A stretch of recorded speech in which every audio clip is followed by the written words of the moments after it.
ॐ नमो भगवते वासुदेवाय नारायणं नमस्कृत्य नरं चैव नरोत्तमं देवीं सरस्वतीं व्यासं ततो जयमुदीरये। हे कृष्ण करुणा सिन्धो दीनबन्धो जगत्पते गोपेश गोपिका कान्त राधा कान्त नमोस्तुते। तप्त कांचन गौरांगी राधे वृंदावनेश्वरी वृषभानुसुते देवी प्रणमामि हरिप्रिये। जय श्री कृष्ण चैतन्य प्रभु नित्यानंद श्री अद्वैत गदाधर श्रीवासदि गौरभक्त वृंदा। हरे कृष्णा कृष्ण कृष्ण हरे हरे, हरे राम राम राम हरे हरे। அனைத்து பக்தர்களுக்கும் என் மிக பணிவான வணக்கம். போன முறை சைத்தன்ய மகாபிரபு எழுதின இல்லைன்னா அவர் சொல்லி கொடுத்த சிக்ஷாஷ்டகத்துடைய முதல் ஸ்லோகத்தை பார்த்தோம். அதாவது ஆச்சாரிய பெருமான்களெல்லாம் நிறைய கிரந்தங்கள் எழுதியிருக்காங்க, புத்தகங்கள் எழுதியிருக்காங்க. ஆனால் ஸ்ரீ சைத்தன்ய மகாபிரபு தன் வாழ்நாளில் பக்தர்களுக்கு 8 ஸ்லோகத்தை மட்டும்தான் கொடுத்திருக்கிறார். அவர் தன்னுடைய சீடர்கள் எழுதுவதற்காக உற்சாகப்படுத்தினார். ஆனால் அவர் ஒரு புத்தகம் எழுதவில்லை. 8 ஸ்லோகங்கள் மட்டும் பக்தர்களுக்கு கொடுத்தார். அந்த 8 ஸ்லோகத்தில் முதல் 3 ஸ்லோகங்கள் நேரடியாக ஹரிநாமத்தை பற்றி, ஹரிநாமத்தின் மகிமையை பற்றி பேசுகின்றது. அதில் ஒரு ஸ்லோகம் போன வாரம் பார்த்தோம், முதல் ஸ்லோகம். இன்னைக்கு 2வது ஸ்லோகம். நாம்னாம் அகாரி பகுதா நிஜ சர்வ சக்தி தத்ரார்பித நியமித ஸ்மரணேன காலா ஏதாத்ருஷி தவ கிருபா பகவன் மமாபி துர்த்வைவம் ஈதிருஷம் இஹாஜனி நானு ராகா. நாம்னாம் அகாரி பகுதா நிஜ சர்வ சக்தி. பகவானே, மகாபிரபு சொல்கிறாரு, உங்களுக்கு அநேகம் நாமங்கள் உண்டு. இந்த எல்லா நாமத்திற்கும் சக்தி உண்டு. இது ரொம்ப ஒரு அறிவியல் பூர்ணமானது, விஞ்ஞான பூர்வமான ஒரு வரி. எந்த நாமத்தை ஜபிக்க வேண்டும்? கிருஷ்ணருக்கு அநேகம் நாமங்கள் உண்டு. கோவிந்தா, கோபாலா, மாதவா, கேசவா, கிருஷ்ணா, ஏகப்பட்ட பேர் இருக்கு. இது இல்லாமல் யசோதாவின் மைந்தனே, ராதா காந்தா, லக்ஷ்மி காந்தா, இப்படி அநேகம் பேர்கள் உண்டு.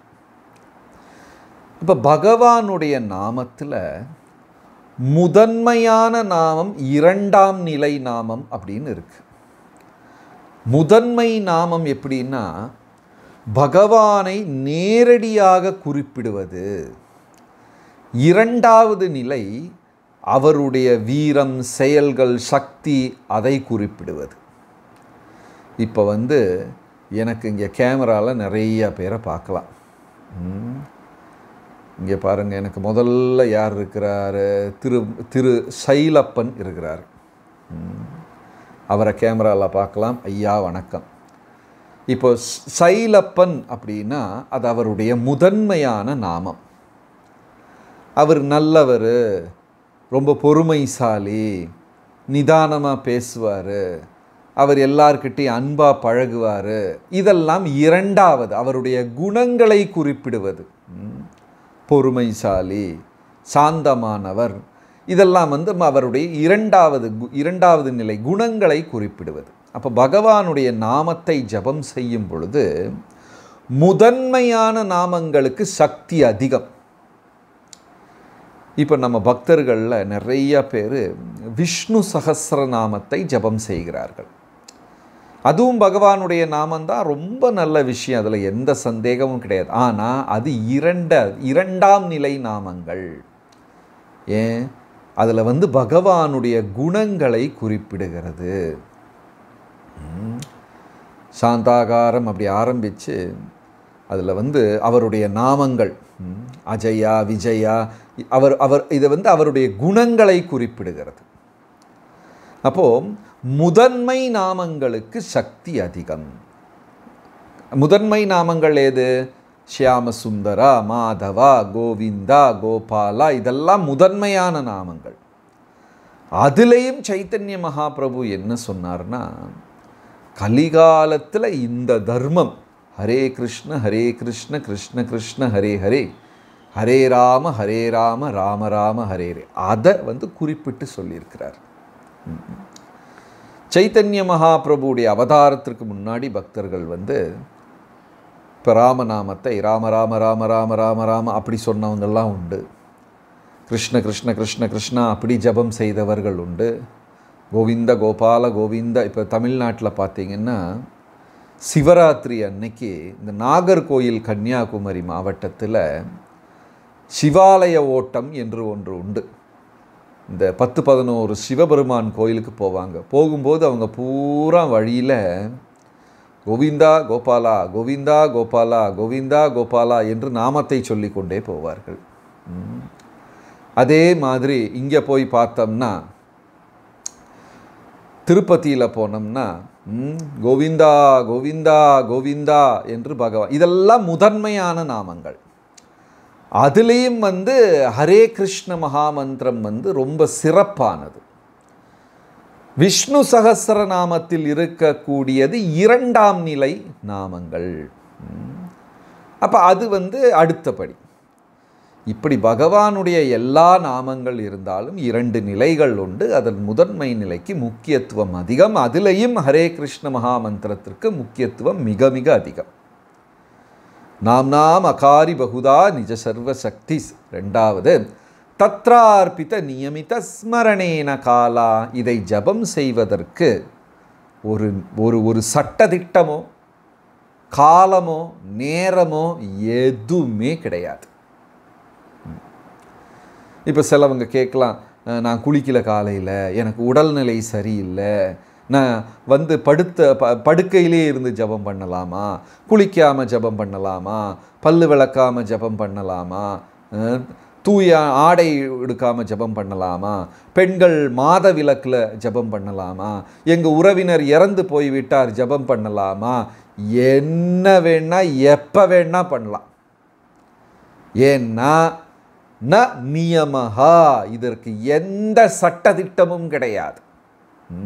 பகவானுடைய நாமத்திற்கு களங்கமே வராது. அர்ஜுனர் 2 கையை உயர்த்தி கொண்டு மாதவா மாதவா என்று அலறுகிறார். எங்க அலறுகிறார்? குருட்சேத்திர மண்ணில் அலறுகிறார். அந்த குருட்சேத்திர மண்ணில் என்ன நடக்கிறது? தினமும் ஆயிரக்கணக்கான போர் வீரர்கள் மாண்டு விழுகிறார்கள். உடல் வேறு, தலை வேறு, தொடை வேறு, கைகள் வேறு, துண்டு துண்டா கிடக்குது. இரத்தம் ஆறாக ஓடுகிறது. கழுகும் ஓநாய்களும் அந்த சடலங்களில் விருந்து சாப்பிட்டு கொண்டிருக்கிறது. அது ஒரு மயான கோலம். அந்த மயானத்தில் தான் அர்ஜுனர் பகவத்கீதை கேட்டார். 2 கைகளை உயர்த்தி கொண்டு ராமா கிருஷ்ணா கிருஷ்ணா மாதவா என்று அழைத்தார். திரௌபதி துச்சாதனன் சபையில் கொண்டு அந்த கேவலப்படுத்தும் போது, வஸ்திரத்தை எடுக்கும் பொழுது, ஆடை உரிந்த பொழுது மாதவிலக்கு நேரத்தில் இருந்தாங்க திரௌபதி. ஆனால் 2 கையையும் உயர்த்தி கொண்டு ஹே மாதவா ஜனார்தனா பாஹி பாஹி என்று அழைத்தார்கள் இல்லையா? அஜாமிளன் பகவானுடைய நாமத்தை ஜபம் பண்ண பொழுது படுத்த படுக்கையாக மரணப்படுக்கையில் கிடந்தார். பகவானுடைய நாமத்திற்கு களங்கமே. களங்கம் நமக்கு தான். பல்லு விளக்கலன்னா நாற்றம் வரும். ஆனால் நாமத்திலிருந்து எந்த தோஷமும் வராது. பெற்ற தாயின் அன்பு கூட தீங்கு விளைவித்து விடும். நாராயண மந்திரம் ஒருபொழுதும் தீங்கை விளைவிக்காது. தத்ரார்பித நியமம், சட்டதிட்டங்கள் கிடையாது. ந காலக, எந்த எப்போ செஞ்சாலும் அந்த நாமத்திற்கு முழு மகிமை உண்டு. அப்படியா, ரொம்ப நல்லதாக போச்சு, இனி காலையில் கஷ்டப்பட்டு 5 மணிக்கு எந்திரிச்சு ஜபம் பண்ண வேண்டாம், நைட்டு 11 மணிக்கு அப்படியெல்லாம் நினச்சிடாதீங்க. நாமத்திற்கு காலம் கிடையாது, ஆனால் நம்ம மனசுக்கு கொஞ்சம் காலம் உண்டு. காலையில் செஞ்சோம்னா ரொம்ப கவனமாக செய்வோம், ராத்திரி செஞ்சோம்னா தூங்கி தூங்கி செய்வோம். அடுத்தது எண்ணிக்கை. நாமத்திற்கு சில பக்தர்கள் மனசில் நினைக்கலாம், நான் தான் பகவானுடைய நாமத்தை ஜபம் செய்கிறேன்னு, எதுக்கு இதையெல்லாம் கஷ்டப்பட்டு எண்ணிக்கிட்டு? எண்ணிக்கை எதற்கு? எண்ணிக்கை வேண்டும். விஷ்ணு சஹஸ்ர நாமம் 1000 அப்படின்னு ஒரு எண்ணிக்கை எங்கே வந்தாச்சு. சிவ பஞ்சாட்சரி 5ங்கிற எண்ணிக்கை எங்கே வந்தாச்சு. கிருஷ்ண அஷ்டோத்தரம் 108ங்கிற எண்ணிக்கை வந்தாச்சு. நீங்கள் கூட கேள்விப்பட்டிருப்பீங்க, லலிதா சஹஸ்ரநாமம். லலிதா நாமம்னு சொன்னால் பத்தாதா? ஏன் சஹஸ்ரா? எண்ணிக்கை வேண்டும். காலையில் இட்லி சாப்பிட்டாலும் எண்ணி தான் சாப்பிடும் இல்லையா? அந்த காலத்தில் மக்கள் சொல்லுவாங்க, ஆற்றில் போட்டாலும் அளந்து போடு என்று சொல்வார்கள். எல்லாத்துக்கும் ஒரு எண்ணிக்கை வேணும்.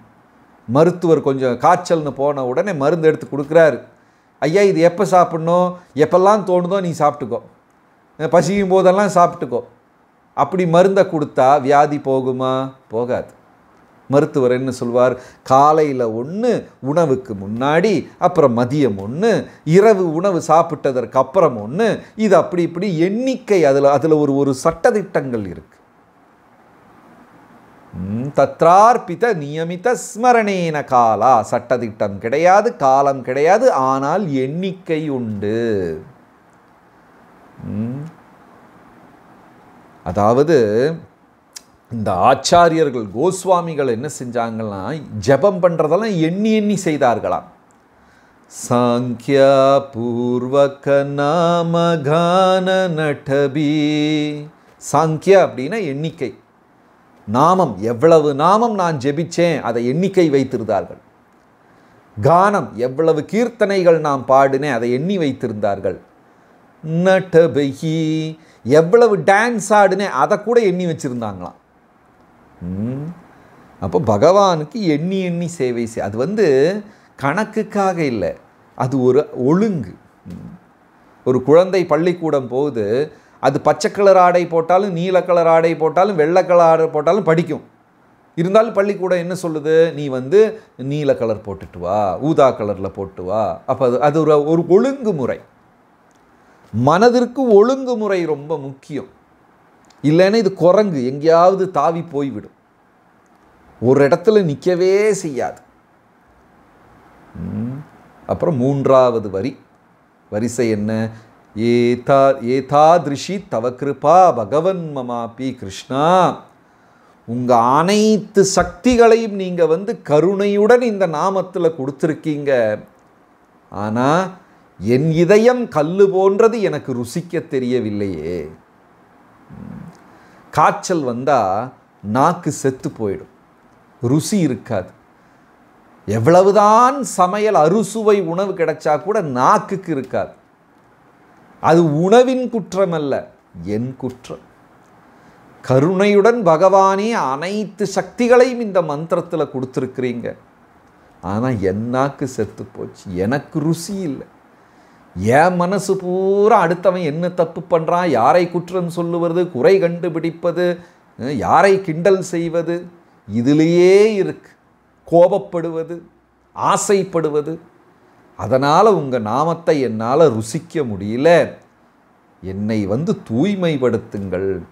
நானா தூய்மையாகலான்னு நினச்சி தோத்தே போயிட்டேன். உங்கள் கருணையால்தான் இனி நான் தூய்மை அடைய முடியும். இவ்வளவு பெரிய விஷயத்தை, நாமத்தை கொடுத்து விட்டீர்கள் கலிகாலத்தில். பகவானுடைய கருணையை விட நாமத்தின் கருணை அதிகமாக. திரௌபதி 2 கைகளையும் உயர்த்தி அழைத்த பொழுது பகவானுடைய நாமம்தான் முதல்ல திரௌபதியை காப்பாற்றினதான். கலிகாலத்தில் பகவானுக்கும் நாமத்திற்கும் வேறுபாடு கிடையாது. இருந்தாலும் ஆச்சாரியர்கள் என்ன சொல்கிறாங்கன்னா, அவரை விட கருணை வாய்ந்தது அவருடைய நாமம். ஒரு உறவினர் வர்றார் வீட்டுக்கு, விருந்தாளி, பெரியவங்க, உயர்ந்தவர்கள் வர்றாங்க. அவங்கள வந்து சரியாக உபசரிக்கவில்லை, கவனிக்கவில்லை என்றால் அந்த விருந்தினர்கள் வீட்டிலிருந்து இறங்கி போயிடுவாங்க. அம்மா பசிக்குது, என்ன இருக்குது? அப்படியா, ஃப்ரிட்ஜில் மாவு இருக்குது, நீங்களே சுட்டு சாப்பிட்டுக்கோங்க. இப்படியெல்லாம் விருந்தினர்கிட்ட சொன்னால் அவங்க பாட்டுக்கு போயிடுவாங்க, நான் ஹோட்டலில் போய் சாப்பிட்டுக்கிறேன்ட்டு போயிடுவாங்க இல்லையா? அப்போது பகவான் வரும் பொழுது அவ்வளவு கவனமாக, கணக்கச்சிதமாக அவருக்கு வந்து உபசாரம், சேவைகள் செய்ய வேண்டும். இப்போ நாம ஜபம் பண்ணும்போது நம் நாவில், நம் மனதில் வந்து பகவான் நிற்கிறார். ஆனால் கவனமாக நம்ம பண்ணுறோம், தூங்கி தூங்கி பண்ணிகிட்டு இருக்கிறோம். இருந்தும் அவர் நம்மளை களைந்து விட்டு போகவில்லை. அதுதான் அவருடைய கருணை. நம்ம கூட ஒரு நாளைக்கு 1000 தடவை அவரை மறந்து விடுவோம், ஆனால் அவர் ஞாபகப்படுத்தி மறுபடியும் நம்ம இதயத்துக்குள்ளேயே இருக்கிறார்.